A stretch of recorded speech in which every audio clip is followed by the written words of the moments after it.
मैं रोवे तो सृष्टि को, सृष्टि रोवे मोहे, गरीबदास इसी वियोग को सुन नहीं सकता। परमात्मा की भक्ति में रुचि नहीं रही। अब तो भक्ति और आस्था अंतिम सांस गिने थी। कुछ ही वर्षों के बाद इस पृथ्वी पर कोई परमात्मा कहने वाला व्यक्ति नहीं रहा। इन नकली संतों ने, इन नकली पंथों ने और यथार्थ भक्ति ना मिलने से मानव को कोई लाभ हुआ नहीं। परमात्मा के लिए भटक रहे हैं, अंत में उनका कोई वहाँ से राहत मिल नहीं रही, तो सभी ने दूसरा तरीका अपना लिया। लगभग टेंशन परमात्मा से दूर होती है जब कर्म संस्कार बुरा खत्म हो जाएगा। टेंशन खत्म होगी, चाहे किसी प्रकार की है, रोग की है या अन्य कोई और कहानी है, कोई कारण है या कर्ज है, तो जब तक वो परमात्मा मिलेगा नहीं तो वो कर्म नहीं कटे। समर्थ भगवान नहीं मिलेगा तो कर्म नहीं कटेगा, पाप कर्म कटेगा नहीं, और पाप कर्म कटेगा नहीं तो टेंशन समाप्त नहीं हो सकती। तो वो ना साधना मिली, ना भगवान मिला हमारे को, ना कोई सा संत मिला कि उस ज्ञान को बतावे और हमारे इन पापों का नाश करावे। और जो महापुरुष जिस समय वो महापुरुष हुए हैं, जिनको भगवान मिले, उन्होंने यही ज्ञान बताया जो दास आपको आज बता रहा है, और परमेश्वर ने यही ज्ञान बताया। लेकिन उस समय हम नहीं समझे उन महापुरुषों की वाणी को, उनके ज्ञान को, क्योंकि हम शिक्षित नहीं थे।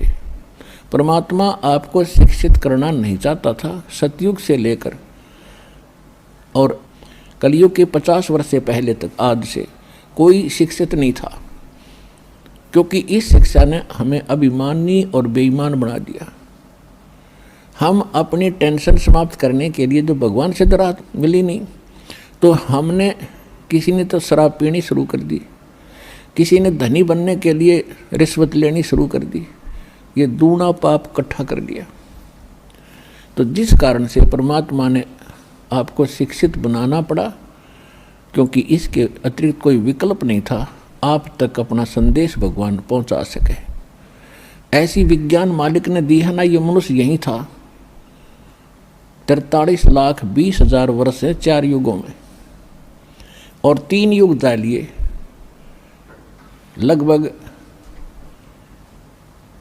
लगभग 40 लाख 39 लाख वर्ष जा चुके एक चतुर्युगी के। तो अभी तक हम शिक्षित नहीं हुए, क्योंकि परमात्मा नहीं बनाना चाहता था आपको बेईमान, अहंकारी, अभिमानी। और ना उससे पहले कोई इसी विज्ञान बना सका जो आज बन रहे हैं। कंप्यूटर हैं, इंटरनेट सिस्टम बना दिया, मोबाइल बनवा दिया अपने बच्चों के लिए। अब ये 10 वर्ष से उरे उरे ढूंढा ठाया परमात्मा ने। ये गॉड गिवन बुद्धि है या किसी मनुष्य की खोज नहीं है। और परमात्मा ने इसलिए दिया कि सब बच्चे मेरे इस ज्ञान को रह रह कर देखेंगे, प्रमाणों को मिलाएंगे, और फिर चलते फिरते काम करते करते मेरी महिमा सुना करेंगे। क्योंकि हम बिजी घने हो गए, बहुत हम व्यस्त हो गए। काम तो बहुत कम हो गया, क्योंकि मशीन से सब काम हो रहा है, और फिर भी हम व्यस्त इतने हैं, समय नहीं किसी के पास भगवान की 2 घड़ी भक्ति करने का। इस विज्ञान ने चक्कर काट दिया, इस माया की हवस बढ़ गई हमारे अंदर। तो इस ज्ञान से इस माया के जोड़ने की हवस कम होगी और भक्ति की हवस जागेगी, और तब ये आत्मा परमात्मा की भक्ति में दृढ़ता से लगेगी। तो उसके लिए भगवान ने ये समय सेलेक्ट किया, और वो सच्चा ज्ञान, सच्ची भक्ति, यथार्थ भक्ति विधि आज इस दास को उपलब्ध कराई। और साथ के साथ अभी सन 1994 में दास को आदेश हुआ था दीक्षा देने का। अब उसके तुरंत बाद ही 5-7 वर्षों के बाद ही ये टीवी चैनल बन गए और इनकी बाढ़ सी आ गई। तो काल ने अपना दाव खेला कि इन सभी टीवी चैनलों पर अपने दूतों से नकली ज्ञान प्रचार करना शुरू करवा दिया। और फिर जब हमारा नंबर आया सन 2003 में, हमने कोशिश की थी, आस्था चैनल पर 3-4 महीने चला था। यदि उस समय ये ज्ञान 6 महीने और चल जाता, सारी उथल पुथल हो जाती, सारा विश्व जाग जाता। तो इन नकली संतों को, इन नकली आचार्यों और शंकराचार्यों को चिंता बन गई कि अगर ये ज्ञान जनता तक पहुंच गया तुम्हारी छुट्टी। ये तो इससे सिद्ध है कि ये लोग भगवान नहीं चाहते, न कल्याण चाहते किसी का, केवल स्वार्थ चाहते थे। तो वो एकदम हमारा बंद करवा दिया। कोई बात नहीं।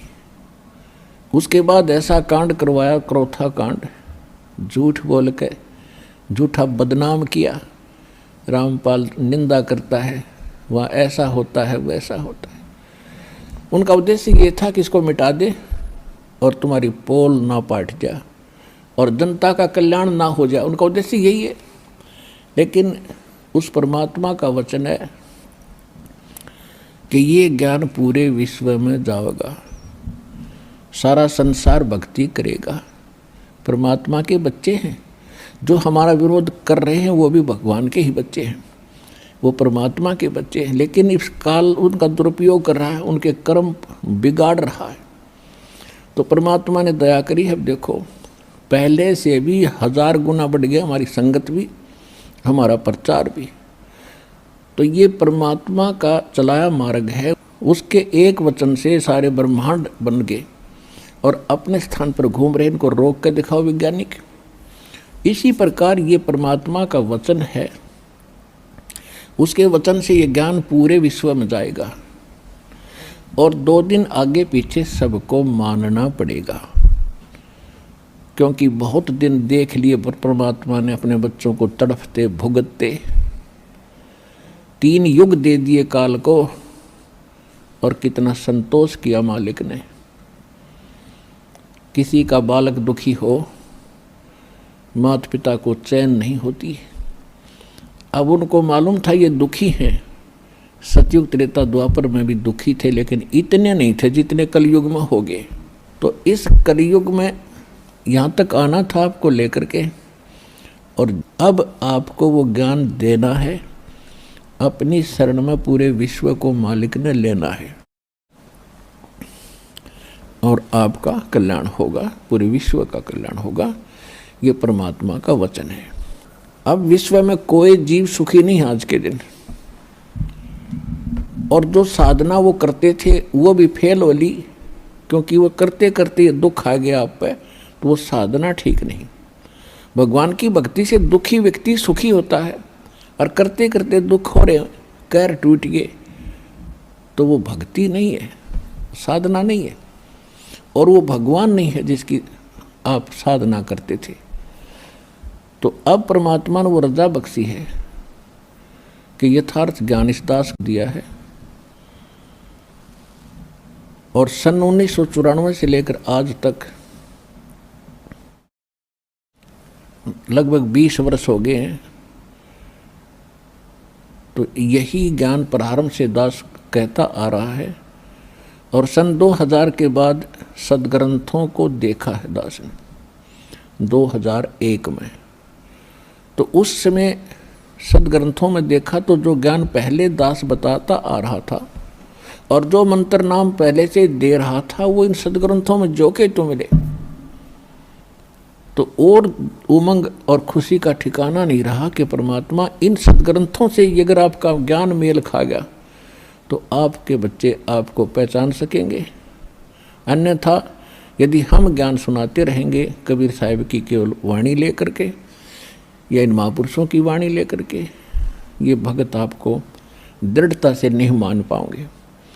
फिर ऐसा ज्ञान दिखाया दाता ने, सारे वेद गवाह, सारे सदग्रंथ परमात्मा बता रहे हैं Kabir is God, Kabir is God. कौन कबीर? वो धानक कबीर, जुलाहा कबीर, जो काशी के अंदर 120 वर्ष रहे, अपना ज्ञान प्रचार भी करते थे, सारे ब्रह्मांडों का संचालन उस झोंपड़ी में बैठकर करते थे और हमें ज्ञान भी देते थे। वो प्रत्येक युग में ऐसी लीला करते ही करते। तो अब परमात्मा ने इस काल से कहा था, प्रथम सतयुग के अंदर जब परमेश्वर ने देखा कि सब जीव दुखी हो गए, हाहाकार मचा है, हम जब से इसके काल के लोक में आए हैं, हम उस सुख को भूल नहीं पा रहे जो हम छोड़ कर आए थे। लेकिन हमें वो पता नहीं वो है कहाँ। इसने इतनी भूल डाल दी कि वो है कहाँ। वो सुख हम यही खोज रहे हैं, इस नमक की बोरी में, इस नमक की मंडी में हम बूरा का टेस्ट खोज रहे हैं। और बूरा और नमक की एक जैसी शक्ल होती है, देखने में एक जैसा होता है, लेकिन उसके टेस्ट में दिन और रात का अंतर होता है। तो ये काल भी भगवान है यहाँ का। यहाँ की व्यवस्था हम देखते हैं, जैसे दिन रात बन रहे हैं, शीतल हवा चल रही है, फलदार वृक्ष हैं और ज़मीन में पानी, बड़ा सुंदर जल है, मीठा है। ये सुविधाएं देखते हैं हम तो हमें लगता है कि ये बिल्कुल भगवान है जिसने हमारी इतनी चिंता है, कितने अच्छे फल फ्रूट दे रखे हैं, अपने आप उगे हैं ये। तो ये है नमक की बोरी का टेस्ट, यहाँ की जो सुख हमें दिखाई देते हैं। और जब हम सतलोक के उस व्यवस्था को देखेंगे, वहाँ के सब फल और उनकी टेस्ट को देखेंगे, तो ये नमक जैसा लगेगा हमारे को। तो ये सुख वहाँ है जिसको हम खोज रहे हैं। दूसरा सुख वहाँ क्या है? वहाँ जरा और मरण नहीं है। जरा माने वृद्धावस्था और मरण मीन मृत्यु। वहाँ जन्म और मृत्यु, बुढ़ापा और मृत्यु नहीं है। एक बार जन्म अवश्य होगा वहाँ जा कर के आपका, यानी जैसे यहाँ हुआ है ऐसे वहाँ भी होगा, और फिर आपका परिवार बनता चला जाएगा। अब जैसे कैसे अच्छे लगते हैं माता पिता, भाई बहन, रिलेटिव, नाती पोते पोती, दोता दोती, और कितने अच्छे लगते हैं, कितना प्यार है आपका। और फिर आप इनमें नहीं रह सकते, और ये भी कभी आपको छोड़ सकते हैं। काल का ना जाने कब किस पर अटैक हो जा, फिर हम रोते हैं, टक्कर मारते हैं। इतनी प्यारी वस्तु फिर दोबारा देखने को नहीं मिलती, और फिर उनको रोते रोते हम भी मर जाते हैं कभी। तो ये जो दुख है, ये आपको उसकी सतलोक के सुख को दृढ़ करेगा, और यहाँ से मन हटेगा। और इसका तरीका बताया है कि आप अपने सभी रिश्तेदारों को, और नहीं तो कम से कम अपने पूरे परिवार को परमात्मा की भक्ति में लगा दो। यहाँ तो एक बार सबने जाना है, ये तो अंडरस्टूड है, ये तो ना भी मानने वाली बात ना है कि हम नहीं मरेंगे। ये दूसरी बात है, भी नहीं मरेंगे पर कभी तो मरेंगे। तो ये स्थान अपना नहीं है। आज जिस संपत्ति को हम अपना मान रहे, हमारी मृत्यु होगी तो दोबारा उसमें हिस्सा हमारा नहीं है। ना जाने कौन से कंट्री में जाकर हमारा जन्म होगा। तो ये यहाँ की वस्तु अपनी कोई नहीं है, ये अस्थायी, ये आपका सटे है, अस्थायी निवास है। और इसको आप स्थायी बनाने की कुचेष्टा करते करते युग बीत गए, असंख्य युग बीत गए। मरते हैं, फिर सोचते हैं कोठी बनाएंगे, बंगले बनाएंगे, ठाठ से रहेंगे, इतने मृत्यु हो जाती है। ये हमारी भूल ही है, बाकी फिर उसी स्पीड से लगे हुए। तो यहाँ से हटने के लिए इस ज्ञान को आश्रय बनाना पड़ेगा, अपने आधार बनाना पड़ेगा। और उसके बाद फिर इस भक्ति करो। जब तक आप रहोगे, भक्ति करोगे, तो आपके जो प्रिय सदस्य हैं परिवार के, उनकी भी सुरक्षा भगवान करेगा। जब तक यहाँ रहोगे तब तक दुख दूर हुआ, और जाओगे, जब आराम से जाओगे, भक्ति करने वाले की मृत्यु ऐसे होगी कि आपको पता भी नहीं लगेगा। ऐसे जाओगे पटदेसी, और आप बैठे पाओगे सतलोक में, परमात्मा के साथ घूम रहे होगे। एक भक्तिहीन प्राणी और दूसरी भक्ति करने वाला भुगत कर मरता है, तड़प कर मरता है, या कोई अचानक हार्ट अटैक होकर मर जाता है तो शोक में नहीं है, उसके यम के दूत दिखाई देते हैं, वो एकदम फटते शरीर छोड़कर भाग जाता है और उसको हार्ट अटैक कह देता है। गति तो बंद होएगी जब जीव निकल गया उसके अंदर से, तो फिर उसकी दुर्गति और घड़ी होती है आगे चल के। लेकिन परमात्मा के भक्तों का वो संकट भी टलेगा, आपके बच्चे भी सुखी रहेंगे, आपका परिवार यहाँ भी पीड़ा से बचेगा, लेकिन भक्ति करनी पड़ेगी और मर्यादा में रहना पड़ेगा। फिर आप सतलोक जाओगे। सब बच्चे भक्ति करने वाले धीरे धीरे सारे वहीं, क्योंकि वो ज्ञान ऐसा घर कर जाएगा प्रत्येक प्राणी के, बच्चे के, प्रत्येक सदस्य के, कि यहाँ तो अपना है ही नहीं। और एक ध्यान रखे, कोई प्राणी मर रहा हो सदस्य घर का, यानी शरीर छोड़ रहा हो भक्त, उसको याद दिलावे कि यहाँ संसार की इस किसी भी वस्तु में आस्था मत रखिए, नहीं तो लटक जाएगा फिर वापस। गुरुजी ने जो ज्ञान बताया है वहाँ सतलोक है, वहाँ सुरती लगा, आप भी चलो और हम भी आ रहे हैं, फिर हम कौन से सदा रहेंगे। तो उस समय उसका यहाँ से मन हटावे। अब पहले क्या करते थे, जब वो मरने लगता उसे पूछते तुझे कौन याद आता है, वो कभी कहता मुझे फलाना पोता याद आता, उसके दर्शन करा दो फिर मरूंगा।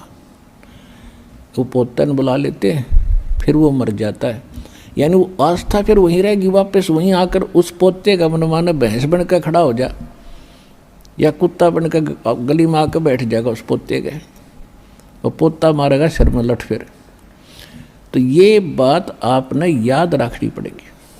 ठीक है, जब तक आपका संस्कार है प्यार से रहो, और इनको भी भगवान के बच्चे जानकर उनकी सेवा करो, अच्छा मार्गदर्शन करो, प्यार से रखो, बुराइयों से बचाओ और भक्ति पर लगाओ। ये आपका परम कर्तव्य बनता है। अब जो प्रसंग चल रहा है कि काल भगवान ने परमात्मा से एक वचन लिया था। परमात्मा ने जब देखा कि यहाँ जीव गणे दुखी हो गए, किसी की टांग कट रही है, किसी की माँ मर गई, किसी का पिता मर गया, कोई किसी कष्ट से दुखी है, कोई किसी कष्ट से दुखी है, कोई गधा बन गया, कोई कुत्ता बना दिया। ये परमात्मा को आपकी जो पुकार वहाँ मालिक के चरणों में पहुँची, हाहाकार मची। अब जैसे हम भी बेसिक श्री विष्णु जी के पुजारी था ये दास, श्री कृष्ण राम का और हनुमान जी का, और फिर भी लास्ट में न्यू कहा करते, कोई आपत्ति आ जाती, हे सच्चे भगवान, हे सच्चे मालिक। यानी इनसे हटकर वृत्ति कहीं और जाती थी सच्चे मालिक पर। हम उसको अब पता चला ये सत साहिब जिसे कहते हैं, यही है वो सच्चा मालिक, यानी रियल गॉड, वास्तव में परमात्मा। अब पता चला वो सच्चा मालिक कौन है, और वही सब दुख निवारण करने वाला है। तो उस सच्चे मालिक ने हमारी पुकार सुनी। तो परमात्मा प्रथम बार जब इस काल की सृष्टि में आए, तब इस काल भगवान ने परमात्मा से विवाद किया था, क्योंकि परमेश्वर अपने पुत्र जोगजीत के रूप में थे। तो उसने, काल ने ये सोचा कि ये जोगजीत आया है तो परमात्मा का कोई संदेश लाया होगा। ये यहाँ का जो भगवान है परमेश्वर से बहुत डरता है, कबीर भगवान से, उस सच्चे मालिक से।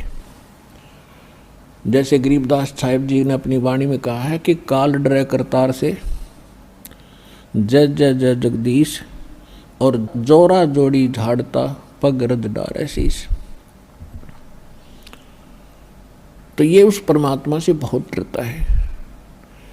अब उसको ये पता लगा कि जोगजीत मेरे लोक में आया है तो कोई बात विशेष है। तो उसने पहले कारण पूछा कि जोगजीत, आपने मुझे वहाँ से निकाला था, आप सृष्टि रचना में पढ़ते हो, परमात्मा ने जोगजीत के रूप में आकर इसको वहाँ से 21 ब्रह्मांड सहित अपने सतलोक से निष्कासित किया था।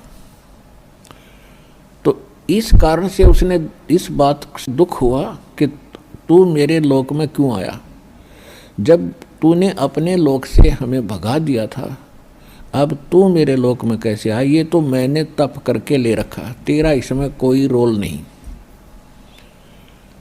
इस चीज से बहुत दुखी हुआ वो, कौन, काल। फिर उसने सोचा कि कोई संदेश लाया होगा, पहले वो पूछ लेता हूँ, फिर इसके साथ मैं युद्ध करूंगा, इसको पीटूंगा। तो परमात्मा जोगजीत रूप में खड़े थे, उन्होंने कहा कि सुन ले काल, परमात्मा का संदेश सुन ले तू।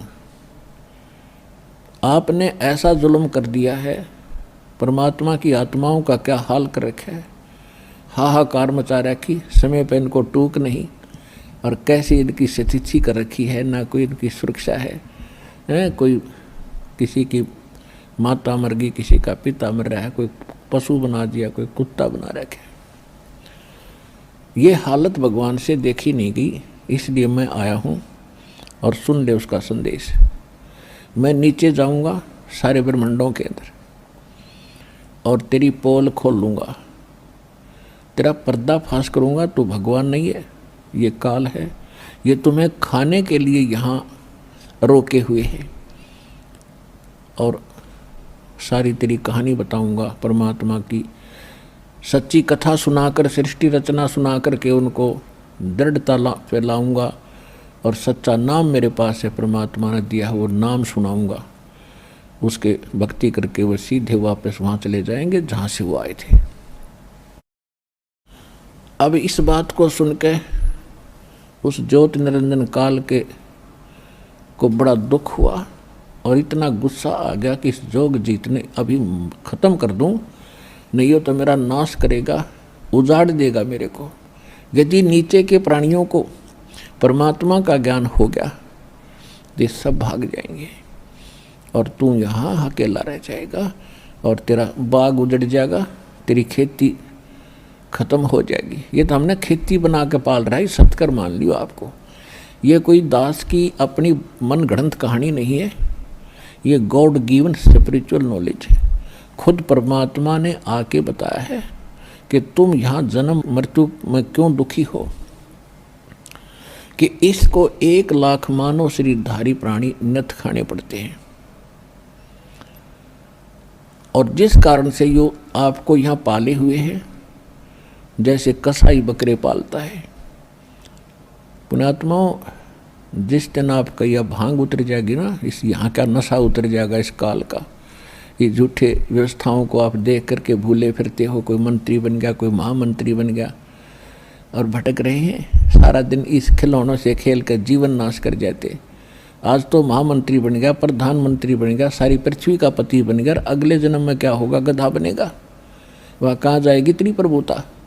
तो परमात्मा ने अपने बच्चों का अगला दुख दिखाई दे है, और हमें ज्ञान हो गया, हमें भी इनका अगला नेक्स्ट कदम दिखाई देता है, कुएं में गिरेंगे जाते ही। तो हम चाहते हैं इनको इनके हाथ पकड़ लें, कुएं में ना गिरने दें, इनको सत भक्ति और सत्ज्ञान बता के यथार्थ भक्ति और यथार्थ कमाई या भक्ति की इधर रुचि पैदा करें। ये हमारा कर्तव्य बन गया भगवान के आदेशानुसार। तो इस काल ने आपको ऐसे पाल रखा जैसे कसाई बकरे पालता है। अब आप देखते हो कसाई के बकरों को, बकरे और बकरी नर मादा दोनों इकट्ठे छोड़ देता है, एक बड़ा हा तरागाह बना देता है, खेत घास फूस झाड़वों जड़ों वाला, और उसके चारों तरफ बाड़ लगा देता है, एक शेड बनाता है, एक झोंपड़ी उनके लिए गर्मी सर्दी से बचाने के लिए, और एक सरोवर बना देता है, तालाब वहाँ पर उनके पानी पीने के लिए, वहाँ चरते हैं, पानी पीते हैं, गर्मी सर्दी से बचने के लिए वृक्षों के नीचे या शेड के नीचे आ जाते हैं। और वो कसाई जब जाता है उन बकरों के पास तो ये समझते हैं, या कसाई के नौकर जाते हैं तो वो ये भोली प्राणी ये समझते हैं कि बड़े दयालु हैं, सारे हमारी कितनी केयर टेक करते हैं, कितनी देखभाल कर रहे हैं और कैसी सुविधा दे रखी है, तो वो बहुत नेक स्वामी नजर आते हैं। लेकिन जब उसको ज़रूरत पड़ती है कसाई को, वो निकलवा लेता है 10 चाहिए, 20 चाहिए, उनमें तो उसमें ना देखता किसी का बेटा आ रहा है, किसी की माँ आ गई है, या पूरा परिवार ही क्यों ना आ गया हो, बेशक आ जाओ। कसाई किसे कहते हैं? तो पुण्यात्माओं, जब कभी कभी वो कसाई या उसके नौकर जब उन बकरों में जाते हैं, बकरियों में, तो वो उनको अच्छा आदमी समझ कर उनसे प्यार करते हैं, उनकी तरफ भाग कर जाते हैं, उनसे प्यार करते हैं, ऊपर को पैर उठा के सीने से लगाना चाहते हैं और उसके हाथ को चाटते हैं। वो देख रहा है ऐसे हाथ लगा के, वो कसाई देख रहा है कि किसमें कितना मांस हो गया, कौनसे में कितना है, पहला किसकी टिकट काटूं, और वो चाटते हैं। स्वामी अच्छा मालिक मानकर उसे प्यार देते हैं। तो परमात्मा बताते हैं कि आप इन सुविधाओं को देखकर ये मान बैठे हो कि ये भगवान बड़ा दयालु है, और फिर कर के कर तोल देता है। किसी का परिवार नष्ट हो गया, कि तब महामारी आ गई, कि तब फ्लड आ गया, कहीं रोग से, कहीं दुर्घटना से हाहाकार मची है, या अन्य किसी बीमारी से, तो उस समय आपकी बुद्धि इतना काम नहीं करती। वो बिजली क्यों गिर गई इस परिवार पे, हम सोचते हम नहीं मरेंगे, हम ठीक ठाक हैं। उस दुर्घटना से पहले वो अभी ठीक ठाक मान रहे थे। तो यह भूल मिटेगी इस सत्संग से, क्योंकि ये सत्संग है और भगवान का दिया हुआ बताया हुआ ज्ञान है, 100% सत्य है। हम व्यवस्था दूसरी में घने दिनों से रचे हुए हैं, तो हमारा देर से बुद्धि में स्वीकार्य होती है कि ये ऐसे कैसे होगा, ये कैसे खाता है, शरीर तो यहाँ रह जाता है। जैसे आपने बादाम देखे होंगे, बादाम ऊपर का कवर खाने का नहीं होता, अंदर गिरी होती है। इसी प्रकार ये बॉडी जो ऊपर की है, ये तो अंदर गिरी बनाने के लिए कवर है, यानी सूक्ष्म शरीर है इसके अंदर। उसके अंदर हम सारे जीवन में जो खाते हैं, पीते हैं और जो भी व्यसन करते हैं, उन सब का अंश उस सूक्ष्म शरीर में लिप्त हो जाता है। शेष तो बॉडी इस स्थूल शरीर के पालन पोषण में लग जाता है और कुछ उसके अंदर समा जाता है। जैसे आप देखते हो ओका, बीड़ी और शराब, ये बुक्की और ये अफीम, ये खान की चीज़ है और सबसे ज़्यादा सबके घर में पहुंच गई है। कलयुग में शायद ही कोई व्यक्ति बचा हो, व्यक्ति बचा है तो घर नहीं बचा है। तो ये क्यों खा रहे हैं? क्योंकि ये मन है, इसने अपना एजेंट छोड़ रखा है, काल का दूत है ये दूसरा रूप काल का समझो। और ये चाहता है कि ज़्यादा टेस्ट ये खाए, हुक्का पाड़े, तम्बाकू पीवे, खावे, इसका उतना ही अंश उसमें जाएगा सूक्ष्म शरीर में। और फिर उनको भून कर एक तपतशिला बहुत बड़ी तई सी है पत्थर की, उस पर डाल देता है 1 लाख प्राणियों को, सूक्ष्म शरीर को। ये स्थूल शरीर यहाँ रह जाता है। इसके हम अंतिम संस्कार में लगे रहते हैं, कभी इसका पिंड भरवाते हैं, कभी गंगा में डलवाते हैं, कभी 13वीं करते हैं, और वो तपस्या भुना जा रहा होता है। तो फिर उसमें से जो गंध निकलता है, उन सूक्ष्म शरीर को भून कर, जीव मरता नहीं सूक्ष्म शरीर में, लेकिन दुख घना होता है, उसको ये काल खाता है, जिस कारण से आपको यहाँ ये पाले बैठा, रोके बैठा।